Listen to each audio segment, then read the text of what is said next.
against Soviet oppression that ended 2 weeks later with Russian tanks in the streets of Budapest and 25,000 people killed trying to fight them. As recently as just 1 year ago, the small groups of people who did dare to gather to mark the anniversary were beaten or arrested by police. This year, for the first time after 33 years, Hungary can celebrate the anniversary legally. It's a sign of how much has changed here that the soldiers are only ceremonial, and tens of thousands of Hungarians jammed the square in front of the National Parliament without fear. They carry a new flag. The red star has been dropped from it in virtually every public monument and banner in sight. Hungary is showing its national colors. It no longer counts red among them. Jonathan Mann, CNN, Budapest. Later in this broadcast hour, a discussion with two European reporters on the significance of this day. It is rush hour in San Francisco of the 1956 anti-Soviet revolt. Thousands cheered in a public square in Budapest as the head of parliament read a proclamation declaring Hungary a republic. 2 weeks ago, the Communist Party turned itself into a democratic socialist party, setting the stage for multi-party parliamentarism.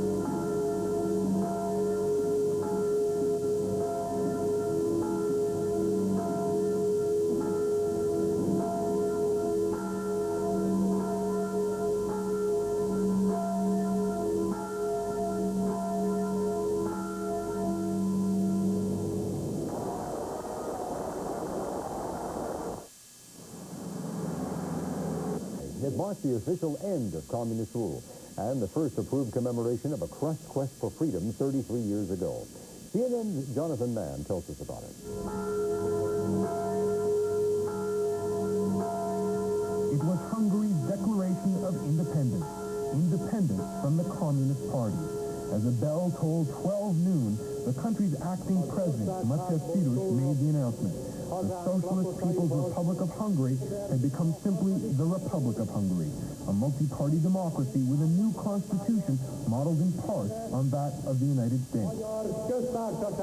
This, he said, is a prelude to a new historical era.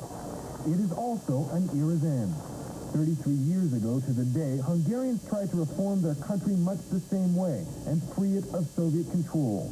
The Hungarian Uprising of 1956 lasted just 2 weeks and ended with Soviet soldiers and tanks in the streets of Budapest. 25,000 Hungarians were killed. But for those who survived, the decades-old dream now at last seems achieved. Vera Dorogman was in the crowd for the declaration of the Republic and for the uprising 33 years ago. There was a revolution here, and it was afternoon, and the people were coming thousands and thousands, and they hoped Hungary would be free. But this happened only now. We hope the freedom is coming only now. With that freedom, Hungarians have literally cut Russia's red star from the center of their national flag and most of their public monuments. More substantively, they have also planned for presidential and parliamentary elections, the first free elections in Hungary in more than 4 decades.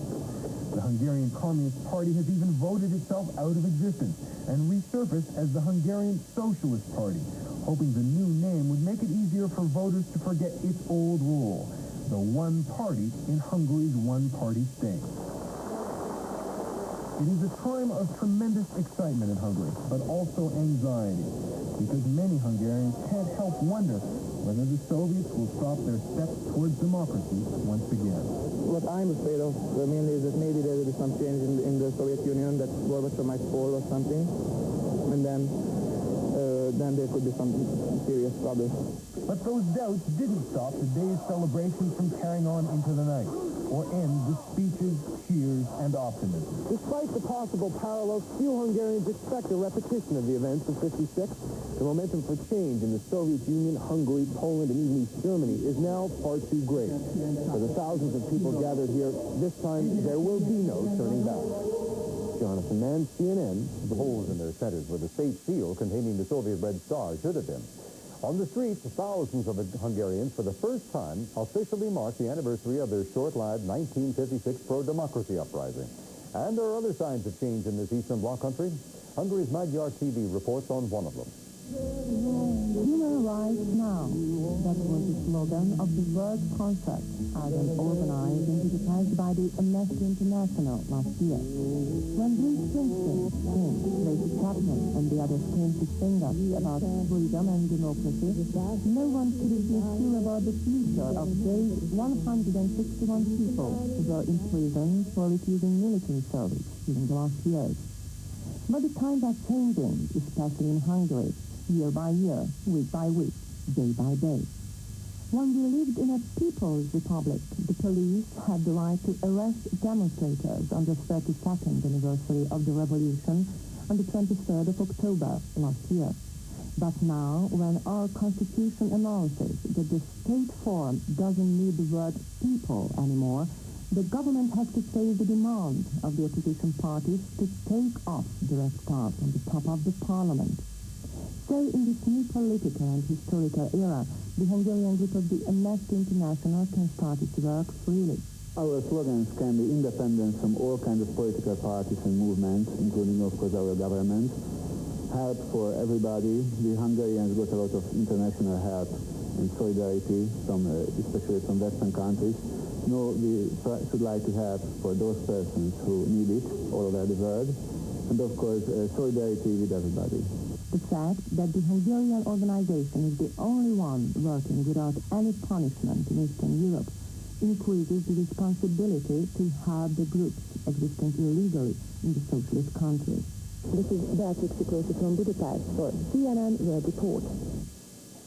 And when CNN World Report continues, two reports. Magyarok a nagyvilágban, külföldi barátaink. Az országházból szólok hazánk lakosaihoz.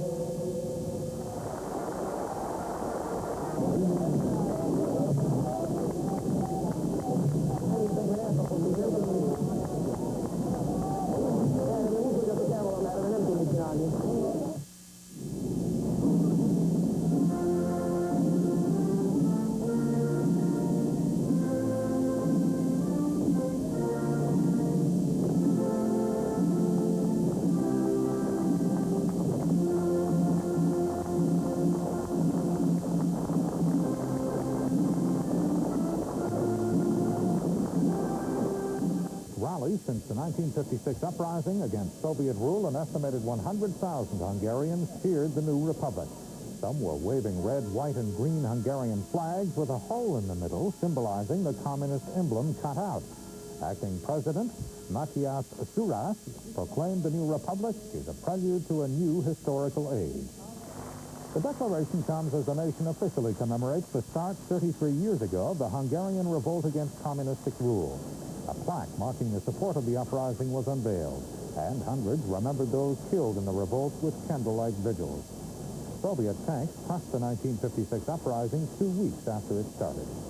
The Hungarian parliament, during a spontaneous show of support, overcome with emotion, many Hungarians cried and ripped the hammer and sickle from flags as they denounced communist rule. It was the first time the people of Hungary have publicly marched the 1956 bloody uprising crushed by Soviet troops and tanks. Hungary's acting head of state, Mateusz Sudes, says the country has aspirations for a free and democratic society. Last week, Hungary's parliament purged all solemnist elements from its constitution. The State Department